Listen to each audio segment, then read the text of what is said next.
चिंतन श्री गुरुदेव दत्त श्री स्वामी समर्थ।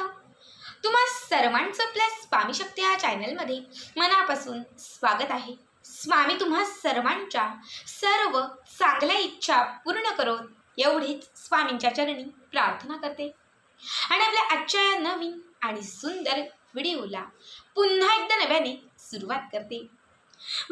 बघा आजच्या व्हिडिओमध्ये मी तुम्हाला चहूबाजूने आपल्या घरात पैशांचा ओघ वाढण्यासाठी, माता लक्ष्मीला आपल्या घराकडे आकर्षित करून घेण्यासाठी, घरामध्ये असणारी जी गरिबी आहे ती कुठेतरी कमी करण्यासाठी आणि घरातील दारिद्र्याचा नाश करण्यासाठी गुरुवारी करावायची एक अत्यंत प्रभावी सेवा सांगणार आहे।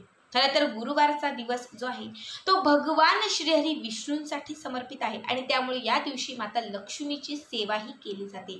ज्या घरात भगवान श्रीहरी विष्णू आणि माता लक्ष्मी या दोघांची एकत्रित सेवा केली जाते त्या घरातील माता लक्ष्मी ही नेहमी स्थिर असते। बघा आजच्या व्हिडिओमध्ये मी जी सेवा सांगणार आहे, सेवा म्हणा किंवा उपाय म्हणा, या उपायाने तुमच्या घरातील आर्थिक चणचण कमी होईल, घरातील दारिद्र्याचा नाश होईल, घराची आर्थिक प्राप्ती जी आहे ती झपाट्याने होईल आणि तुमच्या पैशांच्या ज्या अडचणी आहेत ह्या अडचणीही संपत जातील। हा उपाय तुमच्या आयुष्यात माता लक्ष्मीला अखंड स्थिर करेल। जिथे बऱ्याच वेळा असं होत होतं की पैसा येतो पण तो टिकत नाही, पैसा स्थिर नाही, पैसा राहत नाही, पैसा जमत नाही, असं काही असेल तर या उपायाने या सगळ्या समस्यातून तुमची मुक्तता होईल। फक्त गुरुवारपासून तुम्हाला ही एक छोटीशी वस्तू तुम्हाला तुमच्या जवळ ठेवायची आहे। ही एक वस्तू किंवा ही एक छोटीशी पोटली तुम्ही जर तुमच्या जवळ ठेवली तर अखंड माता लक्ष्मी जी आहे ती तुमच्याकडे खेचली जाईल, माता लक्ष्मी तुमच्याकडे आकर्षित राहील। बघा लक्ष्मीला प्रसन्न करण्यासाठी, घरातील गरिबी संपवण्यासाठी आणि घरात चहूबाजूने पैशांचा ओघ वाढण्यासाठी हा अत्यंत प्रभावी उपाय आहे जो कुठल्याही गुरुवारपासून तुम्हाला करायचा आहे। आता काय उपाय आहे, काय सेवा आहे, सगळं काही पुढे व्यवस्थित सांगणार आहे। फक्त त्यासाठी आपला आजचा व्हिडिओ स्किप न करता शेवटपर्यंत बघा आणि जे चॅनलवरती नवीन असतील त्यांनी लगेचच आपल्या चॅनलला सबस्क्राईब करा। बघा आपल्याला काय करायचं, गुरुवारच्या दिवशी अगदी सकाळीच मला वाटते की आपल्यापैकी सगळे स्वामी भक्त असतील आणि सकाळी उठल्यानंतर आपण सगळे स्वामींचे अभिषेक, पूजा पाठ हे सगळं काही गुरुवारी न चुकता करत असतो।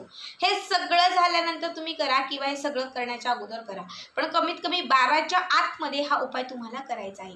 याच्यासाठी देवघरामध्ये आपलं जे देवघर आहे तिथे माता लक्ष्मीचा फोटो, प्रतिमा जे काही असेल त्याच्यासमोर एक शुद्ध तुपाचा तेलाचा दिवा लावायचा आहे।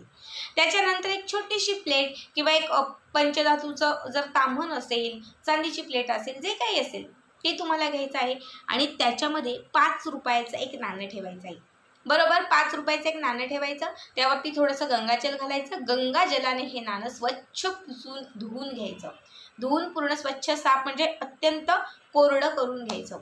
त्याच्यानंतर एक लाल रंगाचं वस्त्र घ्यायचं आणि ते लाल रंगाचं वस्त्र एका प्लेटमध्ये देवघराच्या समोर ठेवायचं।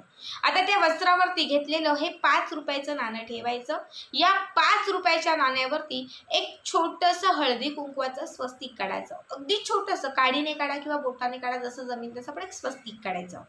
त्याच्यानंतर जे साहित्य सांगतेय हे साहित्य तुम्हाला याच्यावरती ठेवायचं आहे।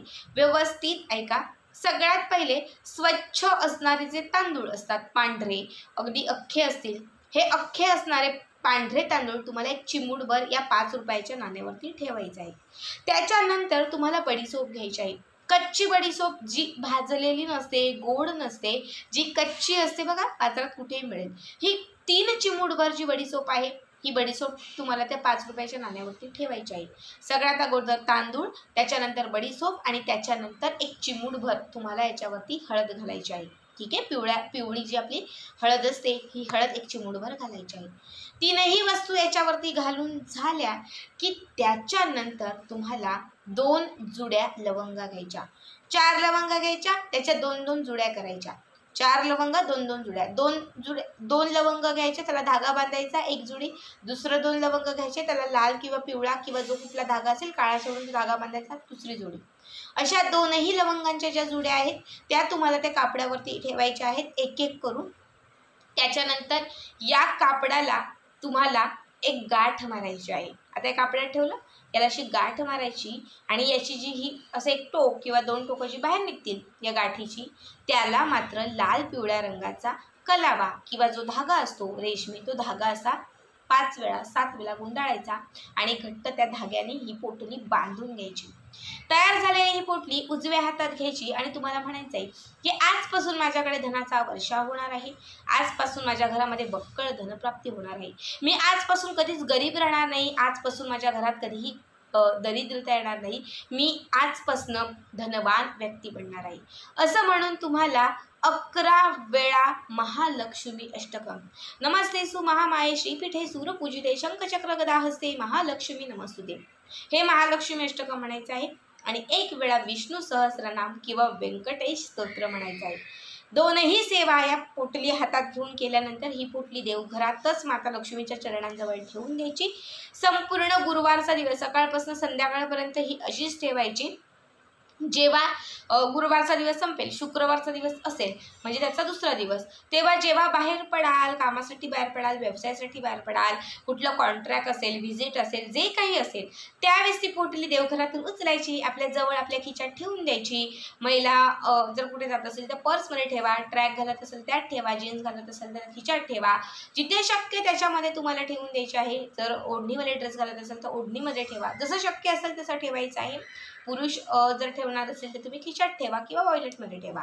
आणि जेव्हा तुम्ही कामावरून बाहेर म्हणजे घरी याल तर त्यावेळेस ही पोटली काढायची आणि आपल्या देवघरात ठेवायची।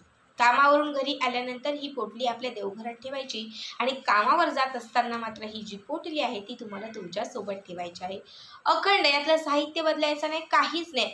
कधीतरी 4, 5, 6 महिन्याने असं वाटलं की 5 महिन्यात दिवस बदलले, सगळं चांगलं झालं, खरंच लक्ष्मी प्रसन्न झाली, पैसा यायला लागला, सगळं चांगलं झालं, पण आता थोडा प्रभाव कमी वाटतो, त्यावेळेस ही पोटली खोलायची नाही, काहीच नाही। आजूबाजूला कुठे पाणी असेल, वाहतं पाणी, त्यात ती सोडून द्यायची किंवा एखाद्या झाडाखाली टाकून द्यायची। पुन्हा त्याच्या पुढचा एखादा गुरुवार येईल, त्या गुरुवारी सेम हे साहित्य घ्यायचं, पोटली बनवायची आणि स्वतःच्या सोबत ठेवून द्यायची।